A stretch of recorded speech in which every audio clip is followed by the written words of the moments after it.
Good morning, class 11th. Beta, chapter number 7 of accountancy. Double entry system is going on, and in the last video, we started the classification of accounts. Clear? Or the classification of personal account. In the last video, we did till the artificial personal account. बेटा artificial personal account जो है वो किसी के साथ contract कर सकते हैं, ठीक है.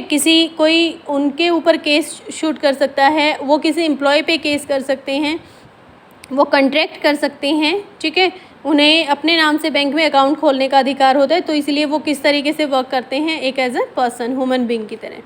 Third point is representative personal account. ठीक है, रिप्रेजेंटेटिव का मतलब होता है बेटा प्रतिनिधित्व, मतलब वो किसी व्यक्ति का प्रतिनिधित्व करते हैं. When an account represent a particular person और ग्रुप ऑफ पर्सनस, यानी जब कोई अकाउंट किसी पर्सन का या ग्रुप ऑफ पर्सन का रिप्रेजेंटेशन करता है, it is termed as representative personal account. Clear? For example, if the salaries for the month of December are not paid to the employer, the amount payable to these employees will be added and put under the one common account, that is outstanding salary account.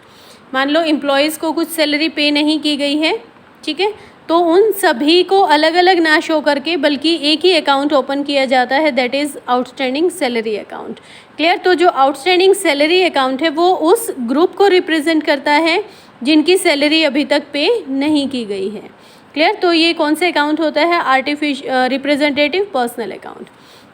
बेटा next is real account. Real account means वास्तविक खाते. ये जितनी भी assets होती हैं, all assets are related to real account. The accounts of all these things whose value can be measured in terms of money and which are properties of the business are termed as real account. ठीक है, जिसको money में convert किया जा सकता है और जो बिज़नेस की प्रॉपर्टी होती है उन्हें रियल अकाउंट कहा जाता है. For example, cash account, furniture, machinery, land, building, goodwill, patents, copyright, all accounts are real account. Okay, now it is the turn of rules of real account.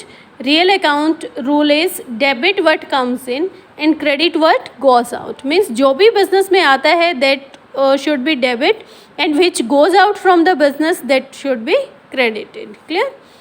The next is classification or types of real account. बेटा real account two types के होते हैं. First one is tangible real account and second is intangible real account. You know very well what is tangible real accounts. Tangible real accounts are those accounts of those things which can be touched, felt and measured. Purchased and sold means जिसे छुआ जा सकता है, जिसे देखा जा सकता है, जिसे खरीदा और बेचा जा सकता है और जिसे मनी की फॉर्म में कन्वर्ट किया जा सकता है.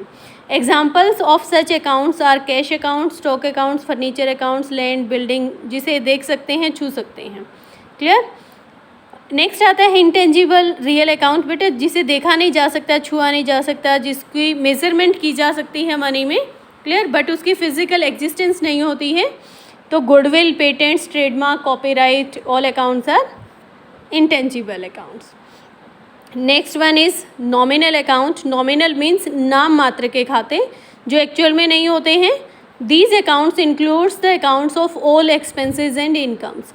जितने भी एक्सपेंसेस हैं, जितने भी इनकम्स हैं, उनसे रिलेटेड जो भी अकाउंट्स होते हैं वो कहलाते हैं nominal account. Clear? The rule of nominal account is debit the expenses and losses and credit all income and gains. Means जितने भी एक्सपेंसेस और लॉसेज हैं उन्हें डेबिट करेंगे. एक्सपेंसेस और लॉसेज का मतलब है बच्चे salary paid, commission paid, rent paid, discount allowed, bad debts, purchases, all are expenses. Clear? Incomes, salary receive, interest receive, dividend receive, commission receive, sales, purchase return, all are incomes. Clear? So बेटा आज के लिए इतना ही काफ़ी है. आप ये topic अपनी फिर नोटबुक में राइट करेंगे एंड लर्न करेंगे. Okay, thank you to all of you.